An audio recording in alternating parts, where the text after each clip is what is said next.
Hello, welcome. Today we're going to be discussing activities and how to design developmentally appropriate activities for your child. So who am I? My name is Nicole Chavez and I'm an infant development specialist slash early interventionist with Life Steps Foundation. We are a nonprofit that offers both in-home and center-based services for infants and toddlers with delays and disabilities and their families in California. So a little content overview. We're going to talk about developmental categories, milestones, and then a variety of different activities, along with what makes a rich activity, how to design your own activities, and helpful websites to use. So I wanted to start off with this quote that I think is really foundational to understanding children's development. Play is the foundation of learning, creativity, self-expression, and constructive problem solving. It's how children wrestle with life to make it meaningful. So I have over on the side kind of different stages of play that your child will go through in their life. And we're going to talk a little bit more about the specific milestones and the developmental categories. So the developmental categories that we look at when we think about child development are cognition, gross motor skills, fine motor skills, speech and language, self-help skills, and social emotional skills. So all of these categories are kind of what helps to make up child development and helps us to understand the different needs that a child has as they're learning. So developmental milestones within the second year, you'll see that they vary from every 6 months, you'll get a whole new host of things that your child might be doing. So from between 12 to 18 months, they might be pointing at pages in a book, helping with dressing, starting to say more words than mama and dada, following one-step directions, maybe imitating some chores, maybe starting to climb. As they get a little bit older, they'll start to notice a little bit more about other people when they're upset. They'll be able to point at a few body parts. They'll start using some two-word sentences. They'll maybe start running or kicking a ball or walking upstairs. As they get a little older, they're going to start joining other children in play. They'll talk with adults in conversation, ask questions, label actions, say their own name, and maybe start doing things like potty training or jumping. So down at the bottom, I have the CDC Act Early Milestones website linked, and you can check out more of these milestones on your own, or check out the Pathways app. They also have really good information on milestones. So to start off with, we have some cognitive activities. So these might include things like matching games or puzzles or block building. So these are activities that all promote problem solving, critical thinking skills, and processing different types of information. So matching games is showing your child how to do different things based on the qualities of the item. So it might be big versus small, or different colors, or animals that look the same, different sorts of like assimilation. Then you might see them engage with puzzles, and these can range from a single piece in a form board to more traditional interlocking puzzle pieces as they get older. And then there's also block building, and that helps your child work on their creativity and just learning how to balance things. Then there's also gross motor activities, and some examples of gross motor activities would be a dance party, an obstacle course, or going and exploring a local park. So these are all activities that stimulate our bigger motor movements, such as running, jumping, and climbing. And as a note, if you enjoy a specific way of moving your body, maybe a sport or an activity, involve your child as well. Children love to imitate their parents, and this will of course be a way to bond with them and show your child different ways to express themselves.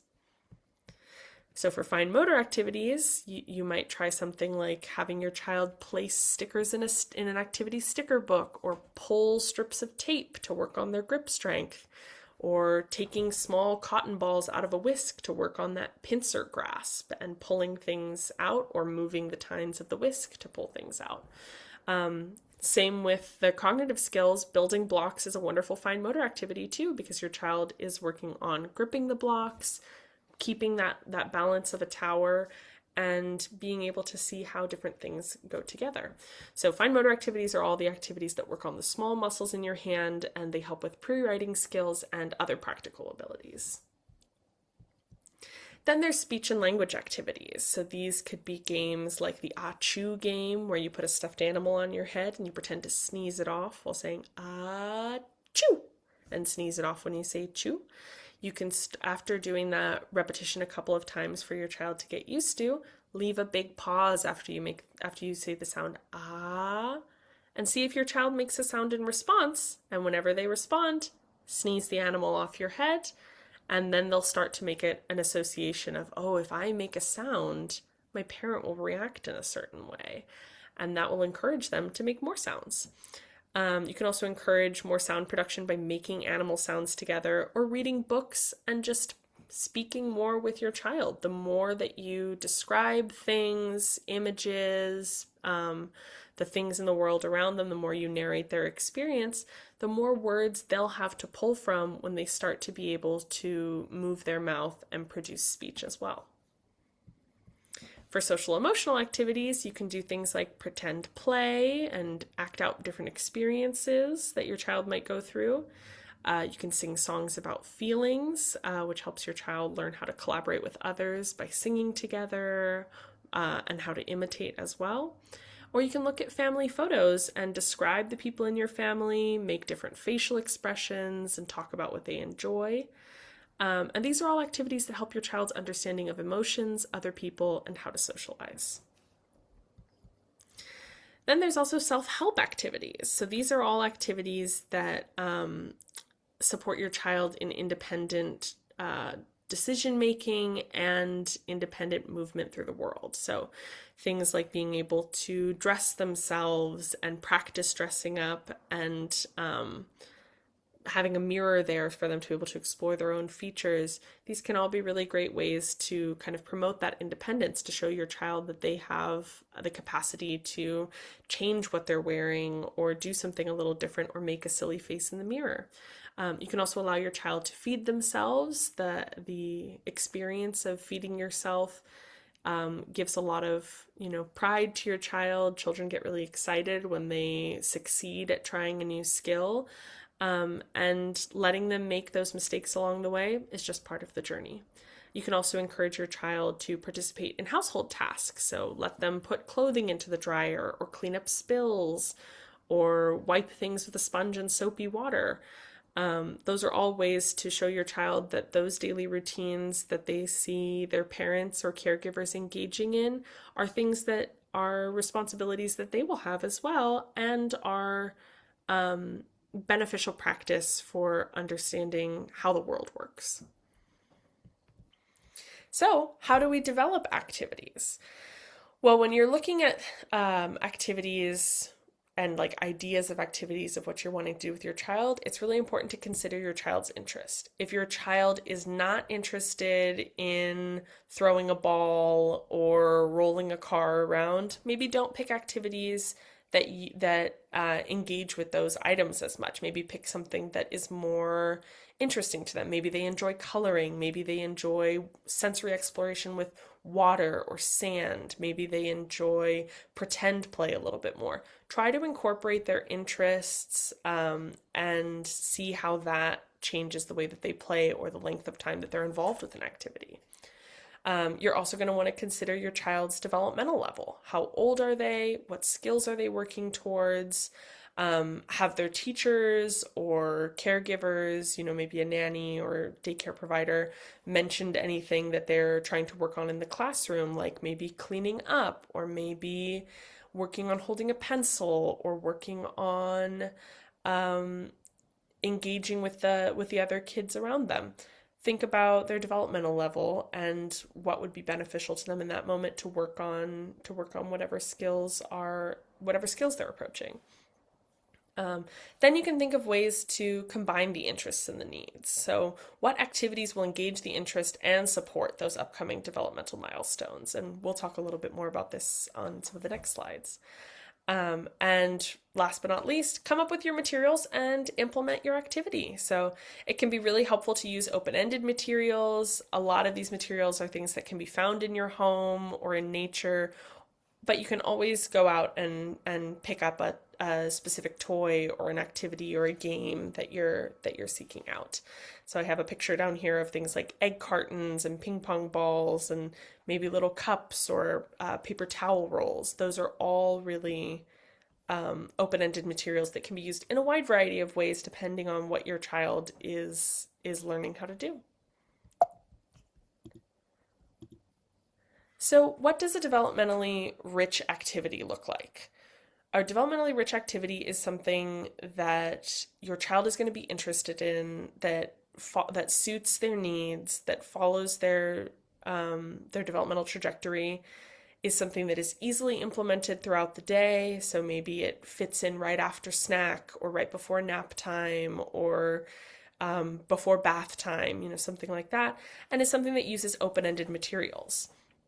So the reasons behind those are when you're using open-ended materials, your child is able to explore things in a different way than they would if they had a very specific purposeful item. Like if you have an empty cardboard box, that can be a million things to your child. It could be a bus, it could be a rocket ship, it could be a container for putting things into.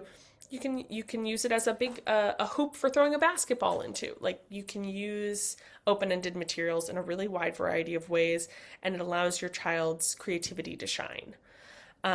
Activities that are easily implemented during your routines means that they'll be able to be repeated, that they fit in with your life already, because it's very easy to look at things that maybe we'll see on social media as like activities that you should do with your toddler, and it's creating a huge sensory tableau for them, or a big bin, or something that may take a lot more time to plan, and then your child might not engage with it for a very long time, for a super extended time, and it makes you feel like, oh man, why did I put all that effort into creating this when I can also try and do things that are more simplistic and kind of already fit into our day as it is.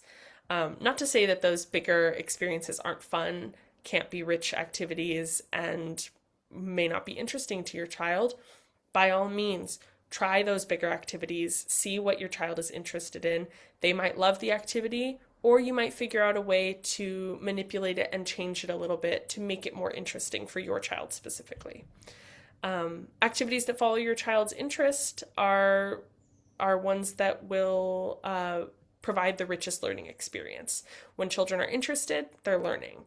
When your child is not interested, they're probably ignoring the activity or moving on very quickly, or telling you verbally that they are not wanting to do that right now.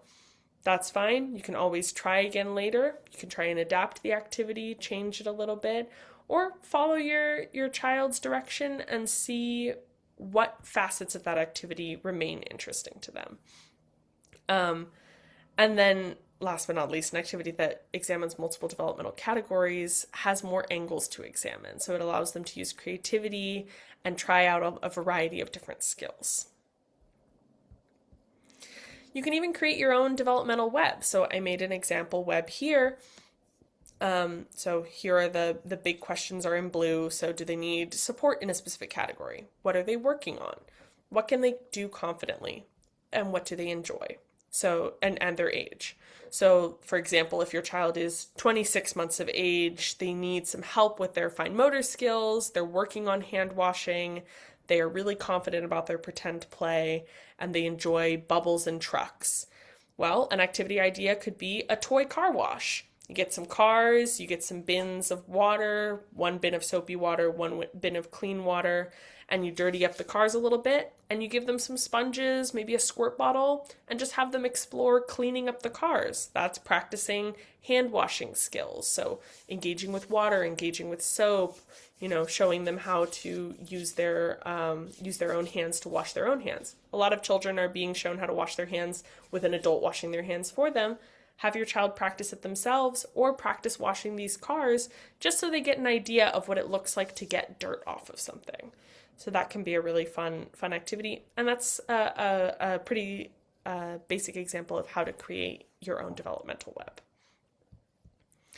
So here are some good websites to check out for more information. So I have linked here the Pathways website. It has milestones and lots of different activity ideas. There's 0 to 3, which is a highly reputable site on all things child development from the ages of 0 to 3, as the name suggests. And then we have the NAEYC, which is the National Association for the Education of Young Children. And this site includes research, ideas, and resources for parents and educators. So a good activity is an activity that interests your child. When your child is laughing, your child is learning.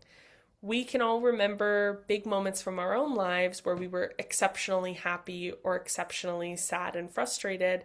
The ones where you're happy are the ones where you're picking up the most information. The ones where you're sad, or you're not interested, or you're upset about them are ones where you're not going to remember maybe the specifics of what the activity was. You're more going to remember how you felt. But the ones where you're laughing, you're going to remember what made you laugh, what was interesting about that, and what did you learn from that experience.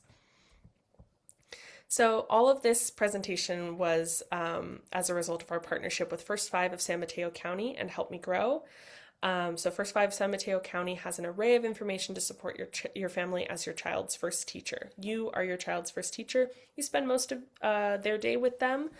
And if they also have additional caregivers who spend a lot of their day with them, this is a great website to recommend to them as well, to look up resources and ideas and activities to check out. So we also have, there's also a presentation about supports and programs that you can check out. And in addition, Life Steps has virtual circle time groups for children 18 months to 5 years old, and virtual parent-child groups for infants from birth to 18 months old. And again, this is all made possible by the First Five of San Mateo County.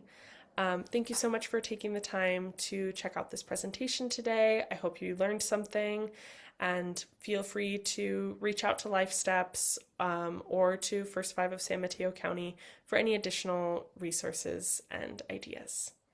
Thank you.